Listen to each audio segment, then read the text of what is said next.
Hi, it's Sandy Parker and welcome to Crafting for Almost Everyone. Today we're going to look at the customized diamond painting Coodeals sent me to make a fin. I hope you'll stay tuned. Now a nice company called Coodeals sent me one of fin that was from a photo. This is extremely big. I wish it was smaller so I could show you how to do this easier, but we're going to go with this anyway. The first thing you need to do when you get a diamond painting, if it comes with all these bends in it, which most of them do, is you're going to take a towel and put underneath it that's dry. You're going to flip it over. You're going to put a damp, not wet, but a little bit damp towel on this side, and then you're going to iron it until you get these wrinkles out. It's imperative that you get those wrinkles out. The next thing I would suggest you do, and I don't have a frame big enough, but I'm going to show you how it would work if I did have a frame that was big enough. The next thing you're going to do is you're going to get the frame that you found, and thrift stores are great for these frames. This might work if I take off the matting, and I probably will use it. Okay, in this case, you can already see that from top to bottom, it's not as tall. Hopefully you can see this. It's not as tall as the frame. It's as wide, actually, it's wider than the frame. The frame, let me just center it so you can see exactly how bad the difference is. Okay, if I was to cut him off, I would lose this much, and that's what I'll do. But I will center it. Here's how you do it. You figure out exactly how much width you need in your frame, and I'm gonna just kind of fake this for you, so as I said, because I want to make sure it's right when I do it. What you're going to want to do, again, remember, top to bottom, there is a gap, and the gap is about, it's about the length of, or the width of the margin. So let's say it has an inch on the top and an inch on the bottom. That means you're going to want an inch on either side too of dead space, so that you can have this exactly centered in your frame. The way you're going to do it is you're going to take your ruler, and I'm just doing this so you know how to do it. I bought this frame for $3 at a thrift store. I can't recommend highly enough to buy your frames at thrift store for diamond paintings. I'm going to do the width of this entire piece. It is about, let's see, that's 3.5, that's 15.5 inches wide. So I'm going to take off 2 inches because I'm going to account for this top and bottom on the sides, because I want the same margin on the sides as I have on the top and the bottom. So if I have an inch on the bottom and an inch on the top, then I need an inch on each side. So with 15.5, so we're going to take off 2 inches. That's going to make it 13.5 inches wide. So the way you're going to do that, if you have a centering ruler, which I do, it works easier, but for the purposes of our demonstration, we're going to do it a little bit differently. I'm going to start, I'm going to probably have to move my tape, but I'm going to put like a little piece of washi tape on the plastic, not on the diamond painting. I'm going to put it right there for now, because that's where my ruler started. I want to know exactly how far 13.5 inches is.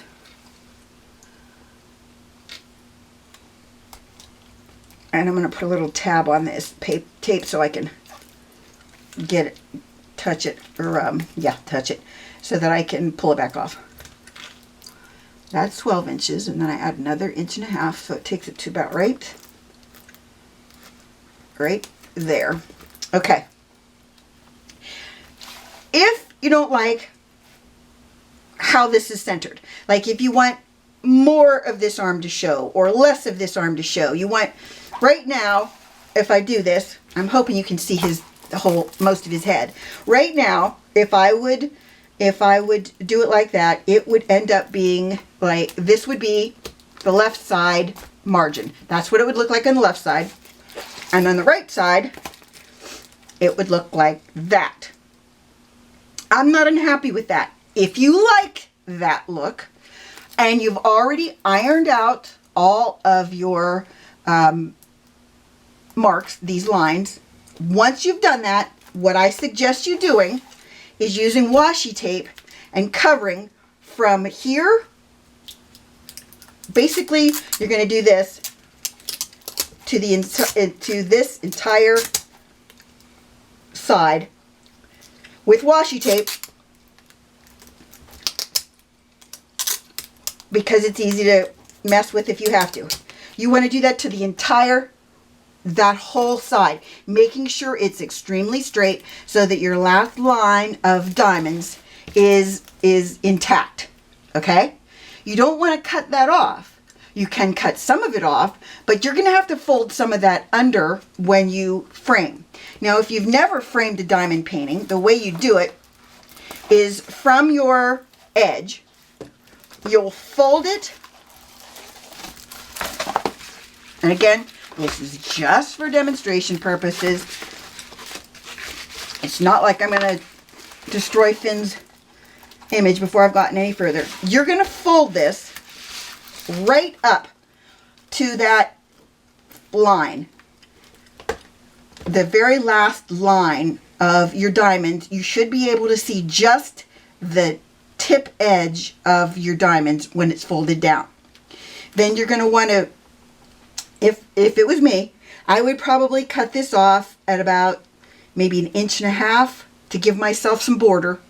And I would also round my corner so that when I fold under, same thing, you're going to be getting rid of, now I don't have to get rid of any of the bottom of mine, but I do have to get rid of this white. So when you do that, again, you're going to fold it right up to that first line of diamonds.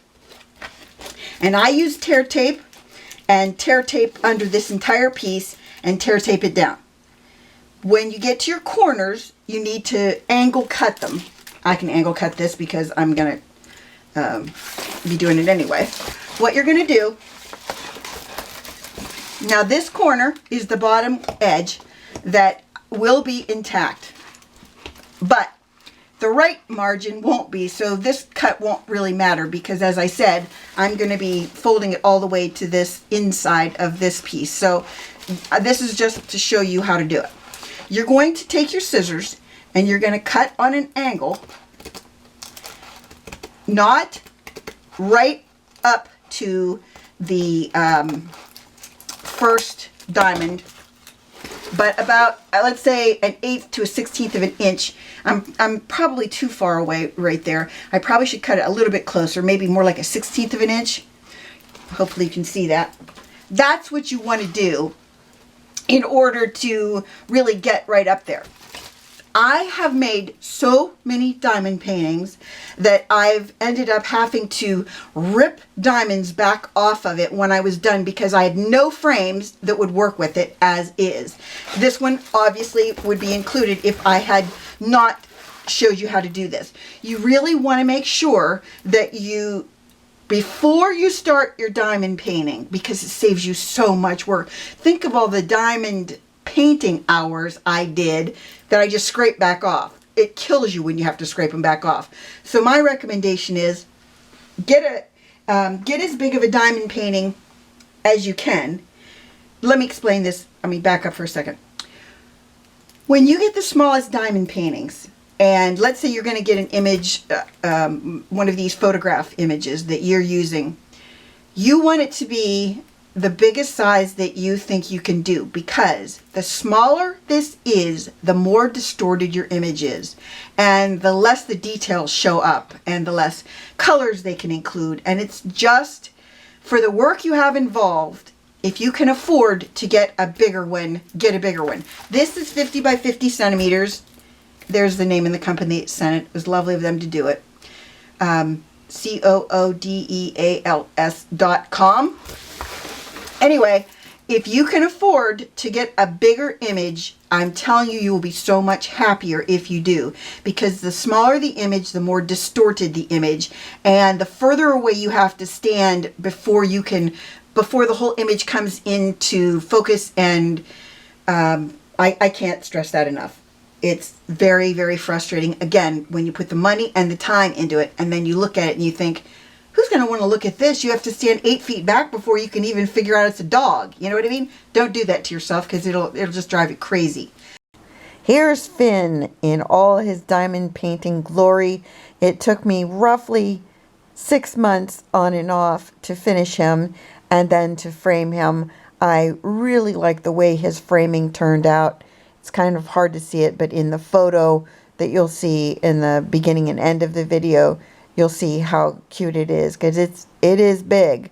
And I made sure that I went over framing with you at the beginning of this video with this specific image. And if I didn't explain framing clearly enough, I'll link another video where I try to explain it better. It's a little confusing. And in the end, this one turned out great. And I saved myself a lot of time and energy by cutting out a lot of the diamond painting that I wouldn't be able to fit in that frame.